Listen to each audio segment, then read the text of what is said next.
அனைவருக்கும் வணக்கம். சிவவாக்கியர் சித்தர் தாம் பிறக்கும் போதே சிவ சிவ என்று உச்சரித்தபடியே பிறந்தமையால் இவரை சிவவாக்கியர் என்று அழைத்ததாக கூறுவர். இவர் கால தத்துவம், மகா தத்துவம் முதலானவற்றை தம் இளம் வயதிலேயே நன்கு உணர்ந்தவர். அவர் பாடிய பாடல்களை பற்றி பார்க்கலாம்.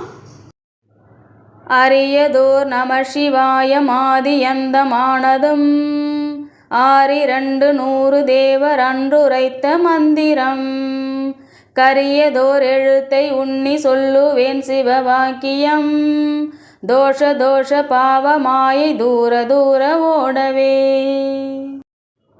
மிகவும் அரியதான நம சிவய என்ற அஞ்செழுத்தே ஆதியும் அந்தமும் ஆகியுள்ளது.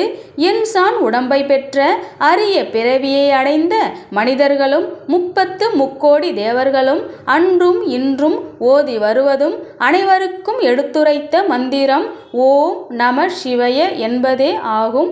அதுவே அனைத்தும் அடங்கிய ஓரெழுத்து ஆனதையும் என் உயிரில் வாழையாக விளங்குவதையும் உணர்ந்து அந்த ஓரெழுத்தை தியானித்து அதன் உள்ளிருக்கும் சிவனை அறிந்து இதனை அனைவரும் தெரிந்து கொள்ள வேண்டும் என்ற நோக்கத்துடன் இயற்றப்பட்டது இந்த சிவவாக்கியம் நூல்.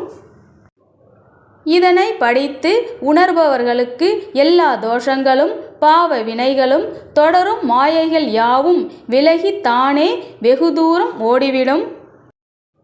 நான் எண்ணுகின்ற எண்ணங்கள் எல்லாம் நீயே முன்னின்று எண்ண வைக்கிறாய். அவ்வாறு உணரும் என்னுடைய நல் உணர்ச்சியை ஒரு மாயையானது வெளிப்பட்டு நினைத்தலாகவும் மறைத்தலாகவும் செய்து கெடுத்து விடுகின்றது. ஒரு வழியாக அந்த மாயை நீங்கிய காலத்திலிருந்து இவ்வுலகில் உள்ள அனைத்துமாகவும் எல்லாம் அடங்கியுள்ள ஆகாயமாகவும் நீ தெரிகிறாய். ஒவ்வொரு ஆன்மாவிற்குள்ளும் ஈசன் ஜோதி ரூபமாக கலந்துள்ளார்.